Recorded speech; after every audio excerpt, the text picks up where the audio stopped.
Assalamualaikum hi friends, welcome back to my channel. எல்லாரும் எப்படி இருக்கீங்க? எல்லாம் சந்தோஷமா ஹாப்பியா இருக்கீங்க நம்புறோம். இன்னைக்கு நம்ம சேனல்ல வந்து பாத்தீங்கன்னா Black Forest கேக் ரெசிபி தான் வந்து பார்க்க போறோம். அது மட்டும் இல்ல, இது வந்து பாத்தீங்கன்னா 1 kg ல 2 டயர் கேக் நான் எப்படி பண்ணேன் அப்படிங்கறத தான் உங்களுக்கு நான் சொல்லி தர போறேன். so that நீங்க நிறைய கஸ்டமர்ஸ்க்கு வந்து பாத்தீங்கன்னா 1 kg ல 2 டயர் அவங்க செய்யும்போது கண்டிப்பா வந்து பாத்தீங்கன்னா இம்ப்ரெஸ் ஆயிருவாங்க. so நீங்க பிகினர் பேக்கர்ஸ்னா கூட இந்த மாதிரி எல்லாம் ஈஸியா நீங்க செஞ்சிரலாம். so அது எப்படி பண்றது அப்படிங்கறது நான் உங்களுக்கு வந்து இதல கிளியரா சொல்லிருப்பேன். so நான் எப்படி பண்ணேன் அப்படிங்கறது பார்க்க போறேன். நிறைய பேர் வந்துட்டு கிளாஸ் எடுப்பீங்களா அப்படிங்கிற மாதிரிலாம் கேட்டிருக்கீங்க. இப்போதைக்கு நம்ம சேனலை ஃபாலோ பண்ணிக்கோங்க. எனக்கு தெரிஞ்ச எல்லாமே நான் உங்களுக்கு ஷேர் பண்ணிடுறேன் இதுலேயே. ஸோ இன்றைக்கி வந்து பார்த்திங்கன்னா ட்ரைபோர்டு இல்லாமல் கையில் பிடிச்சி எடுத்துகிட்டு இருக்கேங்க. அதனால் ரொம்ப கஷ்டப்பட்டு தான் எடுப்பேன். ஸோ வீடியோ ப்ராப்பராக இல்லை அப்படின்னு சொல்லிட்டு திட்டாதீங்க. என்னோடய ட்ரைபோர்டு வந்து உடஞ்சி போச்சு. ஃபஸ்ட்டு ஒரு பவுல் எடுத்துக்கலாம். பவுலில் வந்துட்டு ஒரு சீவரும் ஒரு கப்பும் வந்து நான் வச்சுருக்கேன். கப்பில் வந்து பார்த்திங்கன்னா 3/4 கப் அளவு மைதா வந்து எடுத்திருக்கேன். அதாவது ஃபுல் கப்பு நிறச்சி ஒரு மாவு எடுத்துக்கோங்க. அதில் வந்து ஒரு 3 டீஸ்பூன் மாவு எடுத்து தனியாக வச்சுருங்க. மீதி உள்ள மைதா மட்டும் இந்த சீவரில் ஆட் பண்ணிக்கோங்க. ஒரு 3 டேபிள் ஸ்பூன் மைதா எடுத்து தனியாக வைக்க சொன்னேன் இல்லையா, அதுக்கு பதிலாக நம்ம இதில் வந்து ஒரு 3 டேபிள் ஸ்பூன் வந்து பார்த்திங்கன்னா கொக்கோ பவுடர் ஆட் பண்ண போகிறோம். அதுக்காக தான் உங்களுக்கு கரெக்டாக தெரியறதுக்காக நான் சொன்னேன். 1/4 கப் அளவு கொக்கோ பவுடர். நிறைய பேர் மெஷர்மெண்ட் வந்து கிராம் கணக்கில் சொல்லுங்கன்னு சொல்கிறீங்க. ஸோ நான் இந்த வீடியோ எண்டில் வந்து அந்த மெஷர்மெண்ட்ஸ் எல்லாமே கொடுத்துருப்பேன். அதை வந்து நீங்கள் செக் அவுட் பண்ணிக்கோங்க. ஆனால் நீங்கள் பெஸ்ட்டு வந்து பார்த்திங்கன்னா இந்த மெஷரிங் கப்ஸ் வாங்கிக்கோங்க. கண்டிப்பாக கேக்ஸ் எல்லாம் பண்ணுறதுக்கு மெஷரிங் கப்ஸ் ரொம்பவே தேவைப்படும். ஒரு 1/2 டேபிள் ஸ்பூன் அளவு பேக்கிங் பவுடர் வந்து ஆட் பண்ணிக்கலாம். நான் மேக்ஸிமம் பேக்கிங் சோடா எந்த கேக்ஸ்லையுமே ஆட் பண்ண மாட்டேன். அதனால் இதுலேயும் நான் ஆட் பண்ணல. இதெல்லாம் ஆட் பண்ணி நல்லா சிஃப்ட் பண்ணிவிட்டு நல்லா ஒரு மிக்ஸ் பண்ணி விட்டுக்கோங்க. முடிஞ்சு அது 2-3 டைம் கூட சிஃப்ட் பண்ணி வச்சுட்டிங்க அப்படின்னா உங்களுக்கு கேக் நல்லா ஃப்ளஃபப்பாக வரும். ஸோ அதுக்காக தான் இந்த சிஃப்டிங் ப்ராசஸ். கண்டிப்பாக இதை வந்து நீங்கள் ஸ்கிப் பண்ணக்கூடாது. கண்டிப்பாக ஆட் பண்ணிக்கோங்க. இப்போ நான் வந்து பார்த்திங்கன்னா ஒரு பவுலில் 4 ரூம் டெம்பரேச்சரில் இருக்கிற எக் வந்து எடுத்திருக்கேன். 1 கப் அளவு பவுடர் சுகர், ஒரு 250 கிராம் சுகர் எடுத்து பொடிச்சிங்கன்னா ஒரு ஃபுல் கப் 250 ml கப்பில் ஃபுல் கப் பவுடர் சுகர் வரும். அதை வந்து அப்படியே நம்ம இதில் ஆட் பண்ணிக்கலாம். நீங்கள் வந்துட்டு பீட்டர் வச்சு அடிக்க போகிறீங்க அப்படின்னா கண்டிப்பாக இதை வந்துட்டு கொஞ்சம் கொஞ்சமாக சக்கரை ஆட் பண்ணி கொஞ்சம் கொஞ்சமாக அடிங்க. நான் வந்து இன்றைக்கி ஸ்டாண்ட் மிக்சரில் செய்ய போகிறேன். அதனால தான் வந்து பார்த்திங்கன்னா எல்லாம் ஒட்டுக்காக போட்டேன். அடுத்ததாக கொஞ்சமாக வந்து வெனிலா எசன்ஸ் ஆட் பண்ணிவிட்டு ஸ்டாண்ட் மிக்சரில் இருக்கிற விஸ்க்கு வந்து நான் ஆட் பண்ணிக்கிட்டேன். நீங்கள் வந்துட்டு பீட்டரில் ஆட் பண்ணும்போது ஃபஸ்ட்டு ஸ்பீட், அப்புறம் second speed, 3rd, 4th, 5th ஸ்பீட்னு பொறுமையாக போங்க. அது டீட்டெயிலாக நம்ம ஆல்ரெடி ரஸ்மலாய் கேக்கு அந்த கேக்ஸ் எல்லாம் நம்ம அப்லோட் பண்ணியிருக்கோம் நம்ம சேனலில். அதிலலாம் உங்களுக்கு பீட்டர் எப்படி யூஸ் பண்ணணுன்ட்டு கிளியராகவே நான் சொல்லியிருக்கேன். அதெல்லாம் வந்து செக் பண்ணி பார்த்தீங்கன்னா உங்களுக்கு ரொம்ப ஈஸியாக இருக்கும். இப்போ பார்த்தீங்கன்னாலே தெரியும் நல்லா வந்துட்டு எக் வந்து ஃப்ளஃப் ஆயிடுச்சு. இதில் ஒரு 1/4 கப் அளவு சன்ஃப்ளவர் ஆயில் வந்து ஆட் பண்ணிக்கலாம். ஆட் பண்ணிட்டு திருப்பியும் ஜஸ்ட் ஒரு மிக்ஸ் மட்டும்தான், ரொம்ப நேரம் ஓட விடக்கூடாது. ஒரு சின்ன மிக்ஸ் பண்ணிவிட்டு ஆஃப் பண்ணிடுங்க போதும். அடுத்ததான் இந்த விஸ்க் வந்து நம்ம ஏன்னா இதுக்கப்புறம் ஃப்ளார் நம்ம ஆட் பண்ண போகிறோம். விஸ்க் வச்சு பீட் பண்ணிட்டு இருந்தோம் அப்படின்னா சுத்தமாக ஃப்ளஃப் அப் ஆகாது. ஸோ வந்துட்டு வேறு ஒரு இது வந்து மாற்றிக்கலாம். ஓகேவா? அடுத்ததான் நான் வந்து பார்த்திங்கன்னா மிக்சிங் பிளேட் வந்து மாற்றிக்கிறேன். இது வந்து மிக்ஸ் பண்ணுறதுக்கு ஈஸியாக இருக்கும். நீங்கள் வந்துட்டு இதுக்கப்புறம் ஃப்ளார் ஆட் பண்ணதுக்கப்புறம் பார்த்திங்கன்னா நீங்கள் பீட்ரு யூஸ் பண்ணாதீங்க. கொஞ்சம் கொஞ்சமாக விஸ்க் வச்சே வந்து கையிலேயே ஃபோல்ட் பண்ணி எடுங்க. ஓகேங்களா? பேட்டர் அப்போ தான் நல்லா ஃப்ளஃப் அப்பான கேக் வந்து நமக்கு கிடைக்கும். இப்போ வந்து கொஞ்சமாக ஃப்ளார் ஆட் பண்ணிக்கிறேன். ஆட் பண்ணிட்டு ஃபஸ்ட்டு வந்துட்டு எந்த லிக்விடும் ஆட் பண்ணாமல் ஃப்ளார் மட்டுமே ஆட் பண்ணி ஒரு சின்ன ஒரு ஓட்டிக்கிறேன். நீங்கள் வந்துட்டு மெதுவாக ஸ்பேட்சில் வச்சு ஃபோல்ட் பண்ணி எடுங்க. இந்த அளவுக்கு ஃப்ளார் யூஸ் பண்ணாதீங்க. ஒரு 2 டேபிள் ஸ்பூன் ஃப்ளார் ஆட் பண்ணிட்டு விஸ்க் வச்சு மிக்ஸ் பண்ணுங்கள். அதுக்கப்புறமா கொஞ்சம் ஃப்ளார், அதுக்கப்புறம் கொஞ்சமாக வந்து மில்க் ஆட் பண்ணணும். நான் வந்து செகண்ட் டைம் ஃப்ளார் ஆட் பண்ணும்போது ஒரு 1/4 கப் அளவு பால் வந்து இதில் நான் ஆட் பண்ண போகிறேன். நான் ஸ்டாண்ட் மிக்சர் அப்படிங்கிறனால 4-5 ஸ்பூன் வந்து ஒட்டுக்காவே போடுறேன். ஒரு 1/4 கப்பு பால் வந்து இது வந்து பார்த்திங்கன்னா காய்ச்சி ஆற வச்ச பால், ரூம் டெம்பரேச்சரில் இருக்கிற மாதிரி பார்த்துக்கோங்க. ஆட் பண்ணிட்டு நல்லா போட்டுட்டு மிக்ஸ் பண்ணி விட்டுடலாம். ஸ்டாண்ட் மிக்சரில் இந்த ப்ராப்ளம் இருக்குது எனக்கு. ஆக்சுவலாக உங்களுக்கு நான் வீடியோ காட்டணுங்கிறதுக்காக நான் அந்த லிட்டு வந்து போடாமல் உங்களுக்கு ஒர்க் பண்ணிகிட்ருக்கேன். அதனால தான் வெளியிலலாம் ஃப்ளார் ஃபுல்லாக வந்துருச்சு. ஃபைனலாக ஆட் பண்ணும்போது ஃப்ளார் மட்டும்தான் ஆட் பண்ணணும். எந்த லிக்விட் இன்க்ரீடியண்ட்டும் இதில் ஆட் பண்ணக்கூடாது. ஓகேவா? அதுக்கு முன்னாடி வரைக்கும் நீங்கள் பால் ஆட் பண்ணிக்கலாம், வாட்டர் ஆட் பண்ணிக்கலாம், மில்க் பவுடர் அண்ட் வாட்டர் கலந்து அந்த இதெல்லாம் ஆட் பண்ணிக்கலாம். ஆனால் லாஸ்ட்டாக நீங்கள் பைண்ட் பண்ணும்போது வந்து பார்த்திங்கன்னா ஃப்ளார் வச்சு தான் பைண்ட் பண்ணணும். லிக்விட் ஐட்டம்ஸ் எதுவும் யூஸ் பண்ணக்கூடாது. இந்த மாதிரி வந்துட்டு போட்டு நல்லா பைண்ட் பண்ணி எடுத்துக்கலாம். இப்போ நம்மளோட பேட்டர் வந்து ரெடி ஆயிடுச்சு. கொக்கோ பவுடர் இன்றைக்கி நான் கொஞ்சம் லைட்டான கொக்கோ பவுடர் ஆட் பண்ணியிருக்கேன். பட் நமக்கு பேக் ஆகி நம்ம ஐசிங்கெல்லாம் பண்ணும்போது கரெக்டான கலர் வந்துடும் பிளாக் ஃபாரஸ்ட்டுக்கு. பட் உங்களுக்கு நல்லா டார்க் கலராக பிளாக் ஃபாரஸ்ட் கேட்குறாங்க அப்படின்னா நீங்கள் கண்டிப்பாக விக்ஃபீல்டில் இருக்கிற டார்க் கொக்கோ பவுடர் கூட யூஸ் பண்ணுங்கள். நல்லாவே வந்து அது நல்ல டார்க்னஸ் வந்து கொடுக்கும்.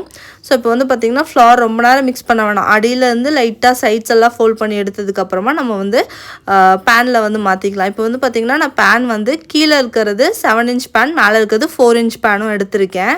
ஸோ இதில் தான் வந்து நான் பேக் பண்ணி எடுக்க போகிறேன். இன்றைக்கி 2 ஒட்டுக்கா வந்து பேக் பண்ணி எடுக்க போகிறேன். அண்ட் டயர் கேக்ஸ் பண்ணும்போது எனக்கு ஒரு டவுட்ஸ் இருக்குது. நம்ம ஊரில் எப்படின்னு தெரியல, இங்கே வந்து டயர் கேக்ஸ்க்கு 100 rupees எக்ஸ்ட்ரா சார்ஜ் பண்ணுறாங்க. நம்ம ஊரில் அந்த மாதிரி இருக்கா என்னன்ட்டு கண்டிப்பாக நீங்கள் வீடியோ பார்க்குற யாராவது தெரிஞ்சால் கண்டிப்பாக எனக்கு சொல்லுங்கள். இப்போ 2 பேன்லேயும் வந்து பார்த்திங்கன்னா நம்ம ஈக்குவலாக அமௌண்ட்டில் வந்துட்டு பேட்டர் ஆட் பண்ணிக்கலாம். நம்ம கண் பார்வை வச்சு தான் நான் ஆட் பண்ணுறேன். இந்த மெஷர்மெண்ட்டெல்லாம் நான் வச்சு ஆட் பண்ணல. இந்த அளவுக்கு போட்டால் இந்த அளவுக்கு ஃப்ளஃப் அப் ஆகும் அப்படிங்கிற மாதிரி ஒரு கண் பார்வையில் நான் ஆட் பண்ணிக்கிறேன்.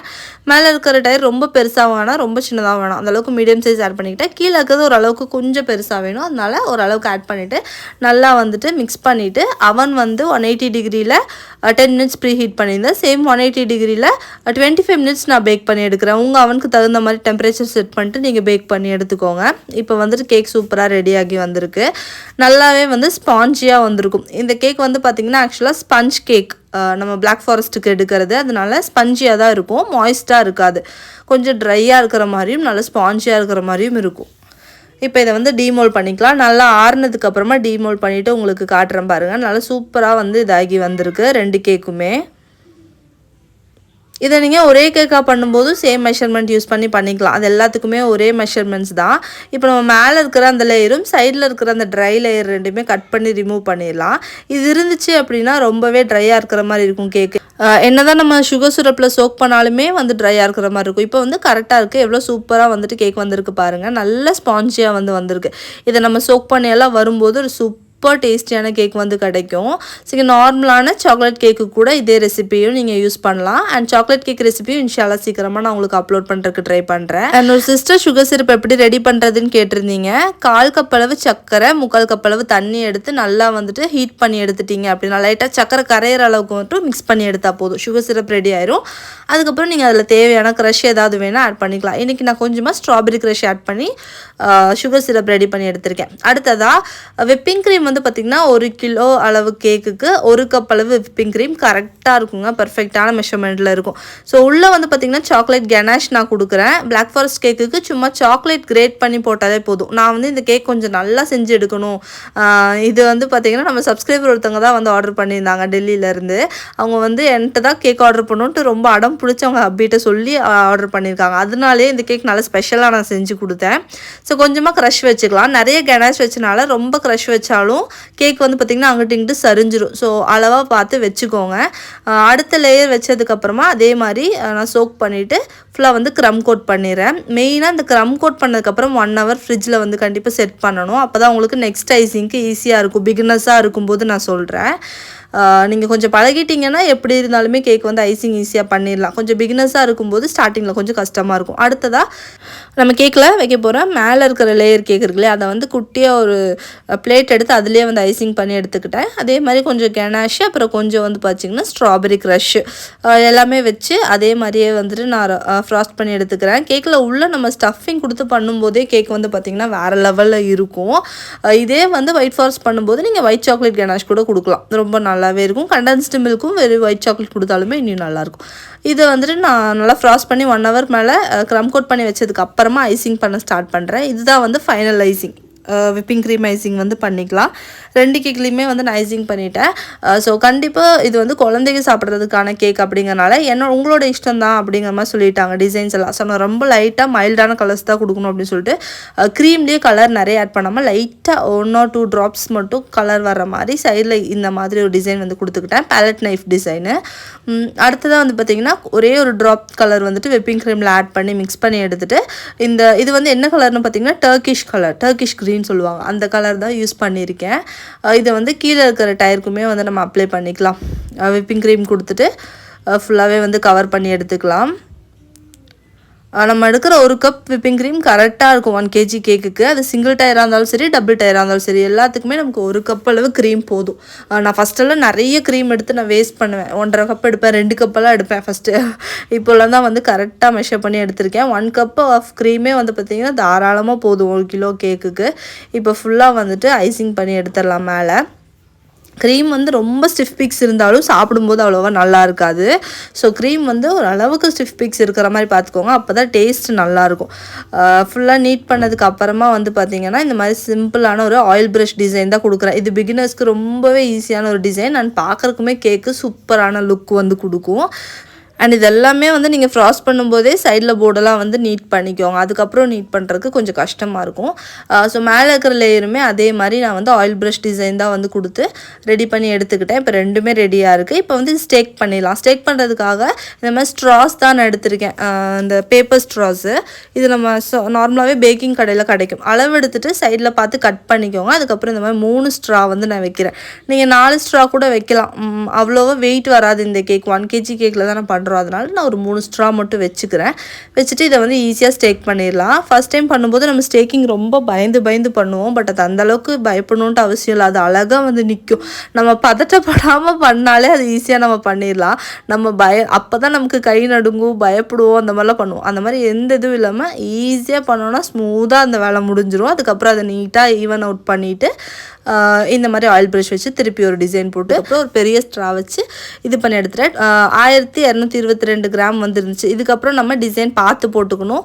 உங்களுக்கு வந்துட்டு ரொம்ப கரெக்டான அளவில் கொடுக்கணும் அப்படின்னா நீங்கள் வந்துட்டு இதுக்கப்புறம் டிசைன்ஸ் எல்லாம் கம்மி பண்ணிக்கோங்க. நான் வந்துட்டு அவங்களுக்கு வந்து நல்லா சூப்பராக பண்ணி கொடுக்கணும் அப்படின்னு நினச்சிருந்தேன். அதனால் மேலே வந்து பார்த்திங்கன்னா ட்ரிப்பிங் அவங்க கேட்டிருந்தாங்க. ட்ரிப்பிங்க்கு எல்லாமே வந்து செப்பரேட்டாக பே பண்ணுற மாதிரி தான் இருக்குது இங்கே பேக்கரியிலலாம்.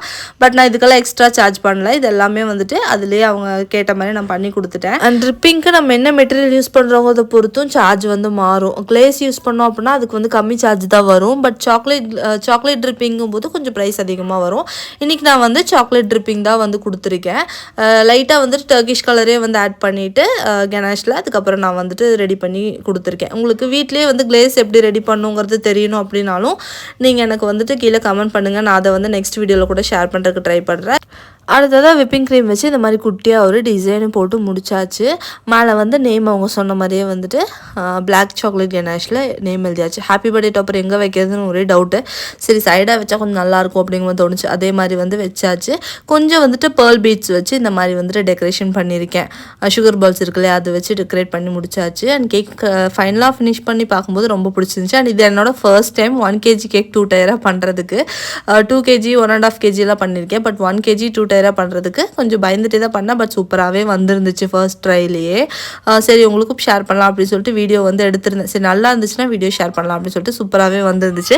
உங்களுக்கு இதில் ஏதாவது டவுட்ஸ் இருந்தாலும் சரி இல்லை இன்னி ஏதாவது வீடியோஸில் என்ன மாதிரி க்ரீம் கேக்ஸ் நிறைய பேர் கேட்டுகிட்டே இருக்கீங்கன்னு சொல்லிட்டு தான் நான் இந்த வீடியோ ட்ரைபோர்ட் கூட இல்லாமல் நான் வந்து எடுத்து போட்டிருந்தேன். அண்ட் வீடியோ உங்கள் எல்லாத்துக்கும் யூஸ்ஃபுல்லாக இருக்கும்னு நினைக்கிறேன். அப்படி உங்களுக்கு யூஸ்ஃபுல்லாக இருந்துச்சுன்னா சின்னதாக ஒரு லைக் கொடுங்க. நிறைய வீடியோஸ் பார்க்குறதுக்கு நம்ம சேனலை சப்ஸ்கிரைப் பண்ணி அந்த பெல் ஐக்கான் கிளிக் பண்ணி வச்சுக்கோங்க. உங்கள் ஃபேமிலி ஃப்ரெண்ட்ஸில் யாராவது பேக்கிங்கில் இன்ட்ரெஸ்ட் இருந்தால் அவங்களுக்குமே ஷேர் பண்ணுங்கள். தேங்க்ஸ் ஃபார் வாட்சிங். அஸ்ஸலாமு அலைக்கும்.